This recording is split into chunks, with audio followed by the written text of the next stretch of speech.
O senador Marcos Duval se pronunciou da tribuna do Senado sobre a operação da Polícia Federal em seu gabinete, sua residência funcional e sua residência, a mando do ministro Alexandre de Moraes do Supremo Tribunal Federal. O senador iniciou enfatizando que a tribuna foi o único canal que lhe restou após ser censurado pelo ministro.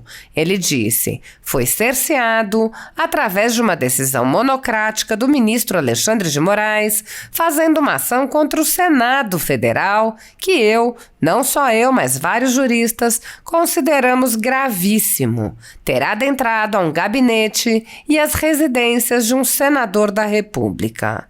Duval lembrou que mesmo senadores acusados de crimes graves não tiveram seus gabinetes invadidos em respeito à imunidade parlamentar. O senador apontou que a operação buscava encontrar o pendrive laranja, que ele mencionou em diversas ocasiões, com dados que poderiam contribuir para a elucidação dos fatos do dia 8 de janeiro. O senador classificou a decisão do ministro Alexandre de Moraes como absurda, apontando que foi baseada em supostos ataques à imagem do judiciário, em suposto uso de desinformação e suposta participação em associação criminosa. Duval apontou que o ministro omitiu deliberadamente as comunicações com ele próprio, assim como outras comunicações a autoridades. O senador afirmou: hoje está diante de Vossas Excelências um senador censurado que teve suas prerrogativas violadas por um suposto crime de opinião, uma das maiores afrontas já sofridas por um membro desta casa. Nunca, em 200 anos, um senador teve, por decisão monocrática, sua morada e seu gabinete invadidos e revistados por expressar sua opinião e cumprir o mandato a ele outorgado pelo voto dos eleitores. O senador enfatizou que a decisão foi tomada de forma monocrática, ignorando a manifestação do Ministério Público e violou as prerrogativas do Senado Federal. Ele alertou os colegas que, a partir da operação de que foi vítima, todos os senadores estão sujeitos a arbitrariedades. Duval disse: se esta casa não reagir de modo altivo em defesa de suas prerrogativas, consagradas no artigo 53 da Constituição Federal, amanhã poderá ser com qualquer um dos senadores que ousem criticar ou comentar ou fiscalizar, neste plenário, decisões judiciais ou, numa comunicação direta com seus eleitores, fazer uma crítica técnica a ministros ou ao governo. O senador lembrou que todos estão sujeitos a processos, apreensões, perda do mandato e até prisão. Marcos Duval relatou detalhes da operação planejada para acontecer no dia de seu aniversário, com elementos voltados à humilhação. Ele enfatizou que policiais consultavam o ministro da Justiça e buscavam documentos específicos ligados ao seu mandato. O senador disse: tenho a certeza de que o presidente Rodrigo Pacheco irá defender a inviolabilidade das prerrogativas de todos os senadores. Creio que irá, igualmente, defender o Senado Federal. O senador relatou os efeitos da operação sobre sua família e disse: eu não seguirei mais sozinho. Digo para todos aqui que a minha missão ultrapassou os limites de um cidadão, de um senador da República. Aqui eu paro a missão, sozinho, solitário, e só continuarei se meus pares estiverem ombreados comigo. O senador relatou: foi uma ação política para tentar me calar, sabendo que eu tinha documentos. O policial ficava ligando para o ministro: nós não estamos achando o pendrive laranja, não estamos achando o documento tal. Só foram atrás de documentos que tinham o símbolo do Senado. Duval relatou que os policiais apreenderam ofícios que ele enviou a altas autoridades da República e também o computador com documentos e provas. Ele disse: o computador com todos os documentos está com eles para eu não poder apresentar. É coisa de filme mexicano. Dirigindo-se ao senador Rodrigo Pacheco, ele lembrou que o presidente da casa está abrindo um precedente perigosíssimo. O senador afirmou: "Nós estamos em uma ditadura jurídica. Se foi capaz de não cumprir a Constituição a um senador da República, que dirá a vocês, brasileiros, que não têm a proteção dada a nós na Constituição." Ele fez um apelo aos colegas: "Não podemos mais ficar só falando." O senador apontou os elementos simbólicos da operação e enfatizou que permitirá que todos possam ver a arbitrariedade, o não cumprimento da Constituição. Ele acrescentou: "Tem gente falando que Alexandre de Moraes é um serial killer da Constituição." Segundo a Constituição Federal, o controle dos atos de ministros do Supremo Tribunal Federal é realizado pelo Senado, que pode promover o impeachment dos ministros em caso de crime de responsabilidade. No entanto, os presidentes da Casa vêm barrando a tramitação dos pedidos sem consulta ao colegiado. Sob o comando de Rodrigo Pacheco, dezenas de pedidos de impeachment foram engavetados, permitindo uma escalada sem precedentes do autoritarismo no país. Sem controle externo, alguns ministros do Supremo agem ao arrepio da Constituição. Em inquéritos secretos, o ministro Alexandre de Moraes, por exemplo, promove uma aberta perseguição a adversários políticos. Em um desses inquéritos, a Folha Política teve sua sede invadida e todos os seus equipamentos apreendidos. O inquérito foi arquivado por falta de indícios de crimes, mas os dados sigilosos foram compartilhados com outros inquéritos abertos de ofício e com a CPI da pandemia, que compartilhava dados sigilosos com a velha imprensa. Sem justificativa jurídica, o ministro Luiz Felipe Salomão, ex-corregedor do TSE, confiscou toda a renda da Folha Política e de outros sites e canais conservadores para impedir suas atividades. A decisão teve o aplauso e o respaldo dos ministros Luiz Roberto Barroso, Alexandre de Moraes e Edson Fachin.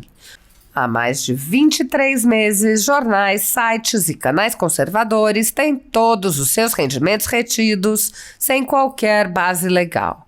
Se você apoia o trabalho da Folha Política e pode ajudar a impedir o fechamento do jornal, doe qualquer valor à empresa Raposo Fernandes através do Pix, utilizando o QR Code que está visível na tela ou o código ajude@folhapolitica.org.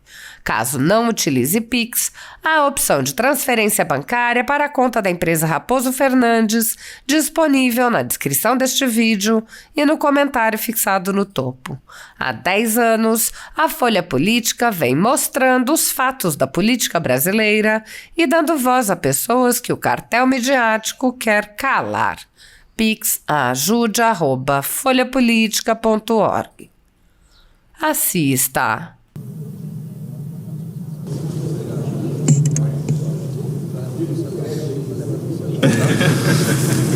Passa a palavra ao senador Marcos Duval. Bom, eu vou aproveitar o dia de hoje e utilizar esse canal do Senado Federal, que é o único canal que eu posso falar, porque eu fui cerceado, todo mundo sabe do que aconteceu na semana passada, através de uma decisão monocrática do ministro Alexandre de Moraes,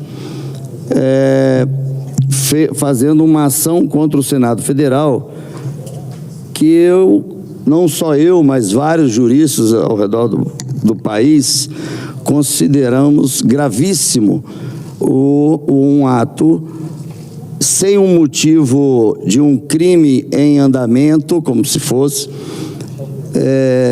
ter adentrado a um gabinete e as residências de um senador da República. Até os parlamentares que eram acusados e foram presos com dinheiros escondidos em malas, em cueca e tudo mais, nem eles tiveram seus gabinetes revirados. O meu esteve. E sabe por quê? Tentando procurar o pendrive laranja, a tal bala de prata que eu dizia para todos. E aqui fica aqui o meu agradecimento à Polícia Federal, porque a Polícia Federal estava extremamente constrangida, sabendo que era uma operação política e não polícia, deixando claro o meu histórico, que todos me conhecem. Teve até policial que ficou emocionado, chegou a chorar no dia, pedindo desculpas e perdão por estar ali, tendo que executar uma ordem que ele também sabia que não era dentro da Constituição, mas eu deixei livre que todos pudessem fazer o que tivesse que ser feito. O que aconteceu, por um lado positivo, é que foi a primeira vez que teve uma operação nesse nível, tanto na residência minha pessoal do Espírito Santo, quanto daqui da funcional, quanto ao meu gabinete, de não encontrarem nada de ilícito, nenhum documento fomentando golpe, absolutamente nada. E essa operação foi deixada para acontecer no dia 15 de junho, dia do meu aniversário. E fontes me passaram que foi uma coisa que teve uma insistência do ministro Alexandre de Moraes para que fosse no dia 15. Coincidentemente, na terça-feira, quando teve a sessão da CPMI, eu fiquei, depois que não chegou a terminar, nós tínhamos ainda o prazo para fazer as falas, eu consegui mostrar o vídeo do ministro Flávio Dino, ele mesmo dizendo que do gabinete dele ele viu tudo. E aí esse vídeo, sendo apresentado dentro de uma CPMI, ele tem um poder maior do que está nas minhas redes sociais, né? Como tem aqui, ó, Polícia Política monitora lideranças da oposição a Dino. Então tem vários documentos aqui e todo mundo fica pensando, tá, mas qual foi o motivo que deu essa permissão de entrar dentro do Senado Federal? Eu estou tentando levantar historicamente se houve algo parecido, mas não.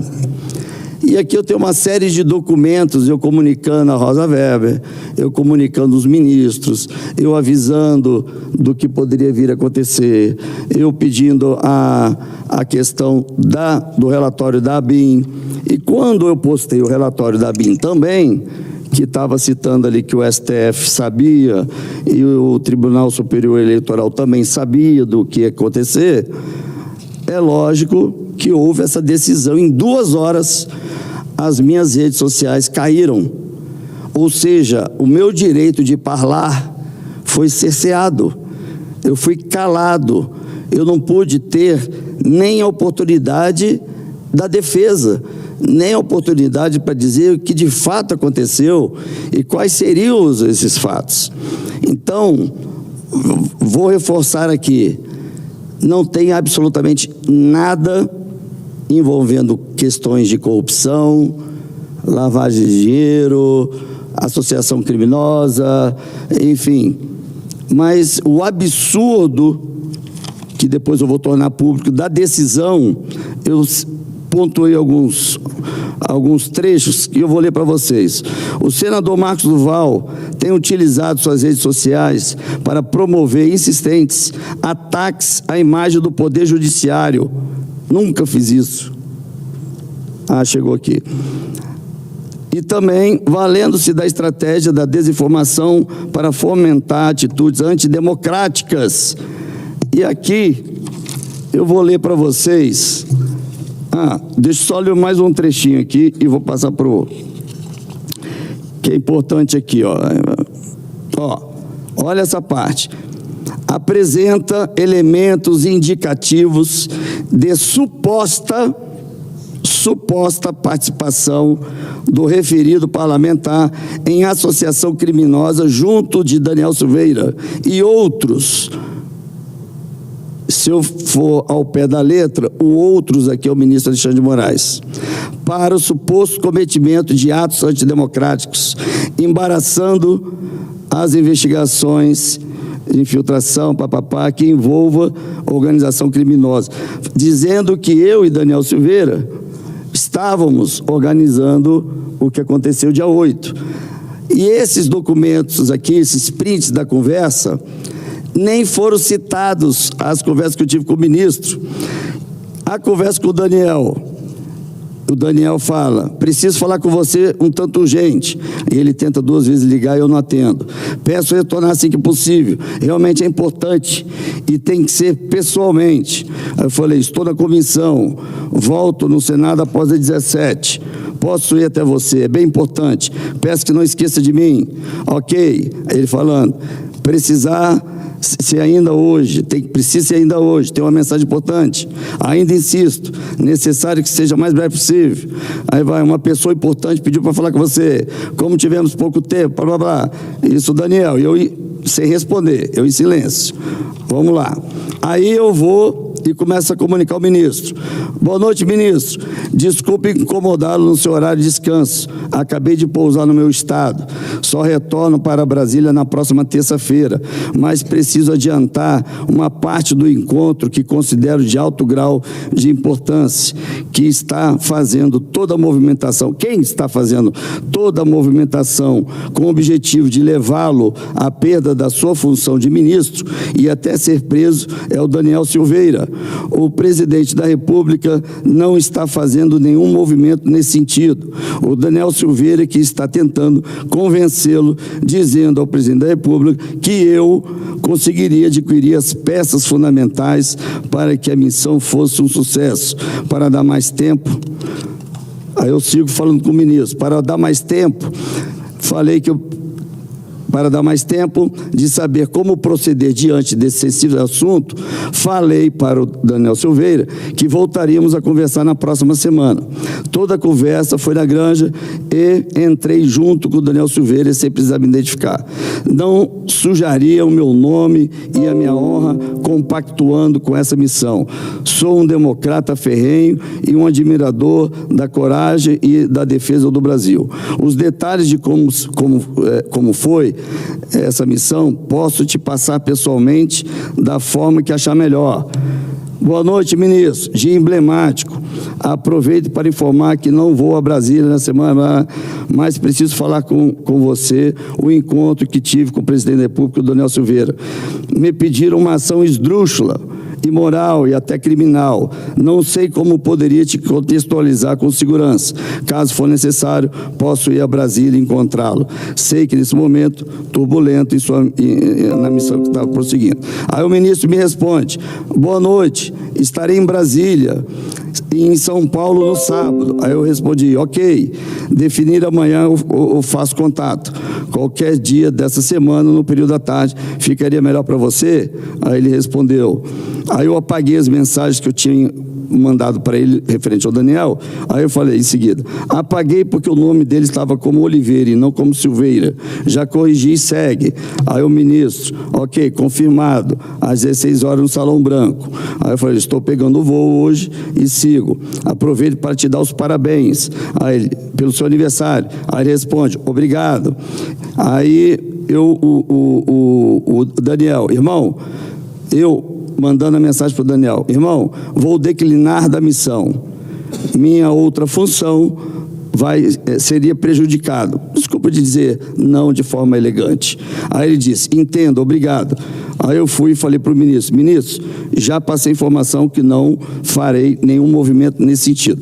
Então, falar no documento de uma organização criminosa, citando só eu e o Daniel Silveira, cadê o nome do ministro Alexandre de Moraes? Porque aqui estão as provas aqui que eu apresentei na Polícia Federal, na época. Eu apresentei na Polícia Federal todas as conversas entre eu, Daniel, e o ministro. E a Polícia Federal omitiu isso, né? Imputando em mim, fazendo parte de uma organização criminosa. É inacreditável esse país que nós estamos vivendo. Eu acho que, assim como o senador Marcos Pontes, por a gente ter vivido em outro país, que a democracia funciona de forma redonda, a gente se espanta com essas questões. Hoje eu recebi a resposta da ministra Rosa Weber, porque eu pedi para que o ministro Alexandre de Moraes pudesse esclarecer o fato que a ABIN tem dito que ele também tinha conhecimento, que o STF e o Tribunal Superior Eleitoral tinham conhecimento. E a Rosa Weber acaba de me mandar a resposta hoje. Como está em sigilo, está escrito aqui, sigilo, eu não vou poder ler, mas ela explicando que ele não vai fazer isso, não vai dizer, né? Então, é inacreditável, em base de achismo e de tendenciosamente claro de um movimento político, fazer com que o meu gabinete fosse invadido, a minha residência pessoal e a minha residência funcional. É um precedente perigosíssimo, e eu vou ler aqui o meu discurso, que vai ficar mais claro para todos, e todos esses documentos estão à disposição para todos os senadores, todos os deputados, todos os ministros e toda a população brasileira, em especial os capixabas. Hoje estar aqui diante de Vossa Excelência, um senador censurado que teve sua voz calada e suas prerrogativas totalmente violadas por um suposto crime de opinião. Uma das maiores afrontas já sofridas por um membro dessa casa. Nunca, nos quase 200 anos de história do Senado, seja no Império ou na República, um senador teve, por força de uma decisão judicial monocrática, sua morada e seu gabinete localizado dentro do Senado Federal, invadidos e revistados por expressar sua opinião e cumprir o mandato a ele outorgado pelos votos de quase 1 milhão de capixabas. Pois bem, em um único ministro do STF, de modo monocrático, sem ouvir os demais integrantes da Suprema Corte, ignorando o parecer prévio e contrário da Procuradoria-Geral da República, esqueci de mostrar que a PGR indeferiu todos os pedidos, dizendo que não tinha fundamento. Então, ignorando parecer prévio e contrário da Procuradoria-Geral da República, que tem a competência legal de opinar sobre todas as medidas a serem adotadas no curso do processo, usou de suas competências para violar as prerrogativas do Senado Federal. Isso mesmo que vocês estão ouvindo. Um único ministro do STF abriu um precedente perigoso para todos nós, senadores da República. Alguns aqui podem não concordar com as minhas opiniões, mas asseguro a todos vocês, senadores, que o que está acontecendo comigo, ou seja, a violação das garantias constitucionais que nos protege de atos arbitrários, como os que foram praticados contra mim, todos os senadores agora estão sujeitos a sofrerem a mesma punição. Sim, pois ao determinar a invasão do gabinete do senador Marcos Duval, um único ministro do STF, ao arrepio do que determina o artigo 2º da Constituição Federal, que diz: são poderes da União independentes e harmônicos entre si, o Legislativo, o Executivo e o Judiciário. Pôs abaixo o próprio princípio da separação dos poderes, conforme consagrado por Montesquieu e escrito na Constituição, nas constituições políticas das nações democráticas. Na última quinta-feira, a vítima da agressão foi este senador que vos fala. E esclareço aqui, não respondo e nunca respondi nenhuma ação de processo de corrupção ou de qualquer natureza criminal. muito menos de uma organização criminosa. Se essa casa não reagir de modo altivo e em defesa das suas prerrogativas, consagrada no artigo 53 da Constituição Federal, que diz: os deputados e senadores são invioláveis por suas opiniões, palavras e votos. Amanhã poderá ser com qualquer um dos senadores que ousem criticar ou comentar ou fiscalizar nesse plenário sobre determinada decisão judicial, ou numa comunicação direta com seus eleitores, fazer uma crítica técnica a um ministro ou ao governo. Alerto que agora todos estão sujeitos a processos, apreensões, perda do mandato e até prisão. A operação planejada, arquitetada e minuciosamente pensada para acontecer no dia do meu aniversário foi realizada sob a cobertura de um forte aparato policial, equipada com operações, como operação de contra-criminosos de alta periculosidade, com uso de fuzis, inclusive adentrar em minha residência com objetivo não muito claros, além do constrangimento do senador da República e dos policiais que estavam cumprindo a ordem. Do meu apartamento em Vitória levaram apenas o meu celular, ou seja, não o meu pessoal, mas o institucional do Senado Federal.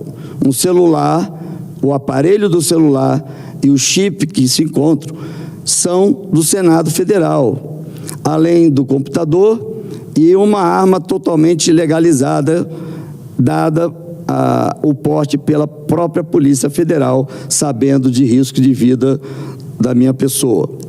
Faço aqui um alerta. Ao levar o meu computador pessoal e o celular do Senado Federal, abriu-se um precedente institucional, ou seja, todos os senhores senadores que mantiveram algum contato comigo desde o início do meu mandato e de alguma maneira também passaram a estar expostos. E nesse dia, eu lembro que eu estava recebendo do grupo dos senadores muitas mensagens de parabenização, me parabenizando, e nessas informações, nesse celular, consta documentos, imagens, vídeos do atentado do dia 8, como prova do que quem fez, como fez. Senhora e senhores senadores, tenho a certeza que o Senado Federal, sob o comando do presidente Rodrigo Pacheco, irá assegurar a inviolabilidade das prerrogativas constitucionais de todos os senadores. E, além disso, creio que irá igualmente defender o Senado Federal. Então fica aqui essa leitura, fica aqui o esclarecimento para que a sociedade brasileira, ao senador, aos parlamentares, assim como os eleitores capixabas, possam ter ciência de que fato aconteceu, porque como as minhas redes sociais foram tiradas do ar, eu fiquei sem a possibilidade de comunicar aos meus eleitores o que estava acontecendo. Então me cercearam, me amordaçaram. Um senador da República sem os trâmites legais e sem um crime de alta periculosidade, supostamente, está aqui, supostamente, uma organização, fazendo parte de uma organização criminosa, onde ele cita somente eu e o Daniel, e não se inclui como provas que estão aqui claramente já mostradas para todos. Inclusive, quando eu fui dar o depoimento na Polícia Federal, eu deixei não só o meu celular para que baixasse a minha conversa com o ministro, como eu também deixei documentos printados como esse, provando essa comunicação de que o que estava para acontecer. Então, aqui está muito claro o meu contato com o ministro, dia e hora, dia 9 de dezembro, sexta-feira, e aqui segue dia e hora, o assunto, enfim, a resposta dele, segunda-feira, 12 de dezembro, ele dizendo que estará em Brasília, estarei em Brasília hoje à noite, e tudo mais, aquele respondendo todas as questões que eu passava para ele, para essa tentativa de um ato antidemocrático. Em nenhum momento citava-se ou citou aqui o que aconteceu dia 8 ou qualquer outro planejamento. O intuito desse convite feito pelo Daniel Silveira, que de imediato eu identifiquei que era algo ou imoral ou ilícito, de pronto eu segui e comuniquei ao ministro Alexandre de Moraes, que assim me atendeu, que num vídeo ele mesmo fala nesse vídeo que ele aparece, que realmente me recebeu e que realmente ouviu eu pedi uma opinião se eu deveria ir ou não à reunião. Ele disse que sim, vai, que é importante você escutar. E depois eu reportando a ele o que de fato aconteceu, como eu li, que era uma reunião esdrúxula de ideia do Daniel Silveira de tentar convencer eu e o presidente da República a gravar o ministro Alexandre de Moraes. Ele estava ali, é bom esclarecer isso, o PR, o presidente da República, não está fazendo nenhum movimento nesse sentido. O Daniel Silveira, que está tentando convencê-lo, dizendo ao presidente da República que eu conseguiria adquirir as peças fundamentais para que a missão fosse um sucesso, para dar mais tempo de saber. Aí que eu falo que eu gostaria de ter, diante desse assunto sensível, falei que voltaríamos a conversar na próxima semana. Falei para o Daniel, semana que vem eu te dou a resposta. Toda a conversa foi na Granja, entrei junto, que eu falo. Então eu coloquei bem claro ao ministro, disse a ele, não sujaria o meu nome e a minha honra compactuando com essa missão.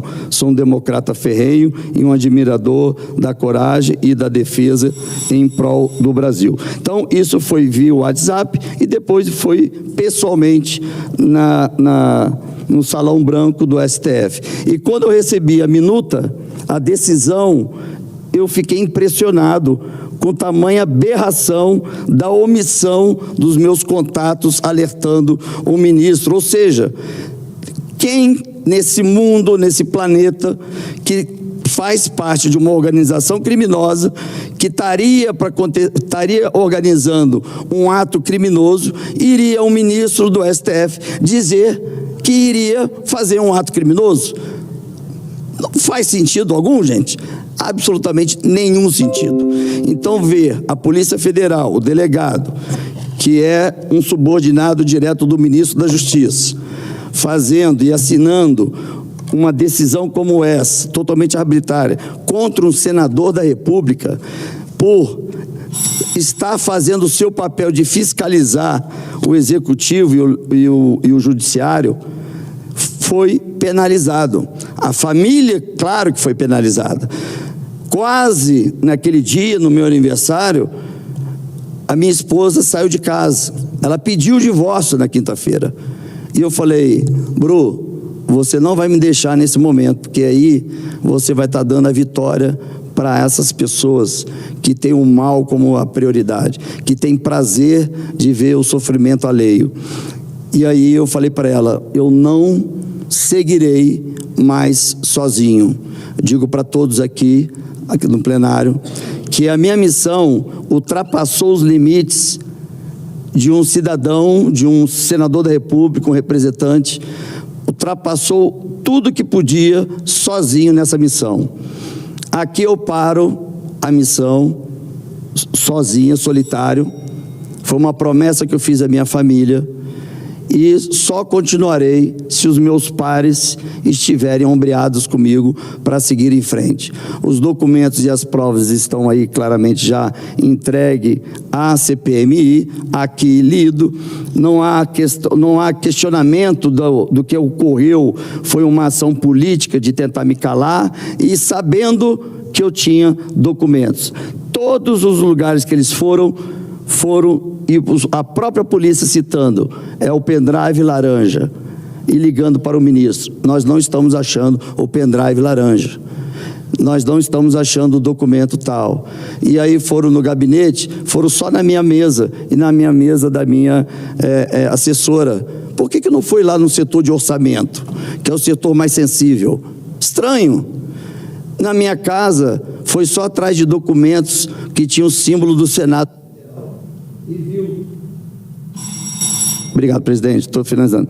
E viram que eu estava, inclusive, eles apreenderam ofícios meus, enviando para a Rosa Weber, enviando para o ministro Alexandre de Moraes, para o Flávio Dino, para o presidente da República, comunicando e pedindo informações sobre o que aconteceu no dia 8. Eles levaram esse documento, ou seja, hoje eu não tenho documento. O computador hoje tem uma pasta escrito CPI 8 de janeiro, com todos os documentos, fotos e vídeos, estão com eles, simplesmente para eu não poder apresentar. É coisa de filme mexicano isso. E eu confesso, e abro aqui o coração e falar para o Rodrigo Pacheco, aqui eu quero falar não como Marcos Duval, seu amigo, e não vou falar como Rodrigo Pacheco, como amigo. Aqui é um senador da República do Espírito Santo, e eu quero falar com o presidente do Congresso e com o presidente do Senado Federal.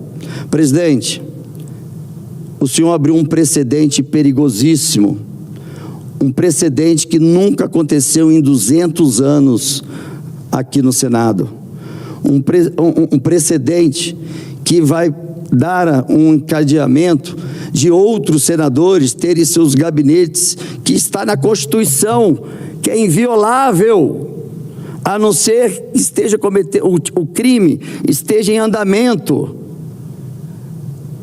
Qual o crime que esteja em andamento para justificar em plena quinta-feira, para que a Polícia Federal pudesse cumprir a ordem do ministro Alexandre de Moraes?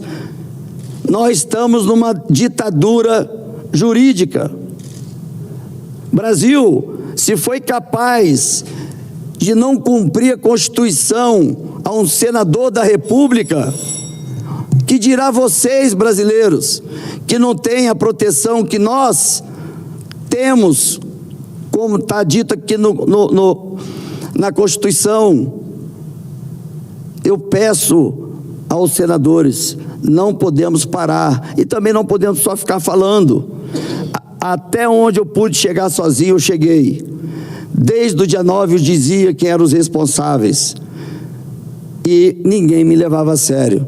Quando de fato eu comecei a apresentar os documentos, começaram a entender que era sério. E aí eu tive a minha residência invadida, eu tive meu gabinete aqui no Congresso, numa quinta-feira, invadido, e meu apartamento funcional, que, se eu puder dar um detalhe a mais, que tem um cofre, que é um cofre do Senado Federal, que é um patrimônio do Senado, e todos foram para cima desse cofre e entraram em contato comigo lá em Vitória, que é aí que eu fui saber que ele estava aqui em Brasília, também dentro do meu apartamento aqui, que até então eu não sabia, achei que era só lá no meu de Vitória.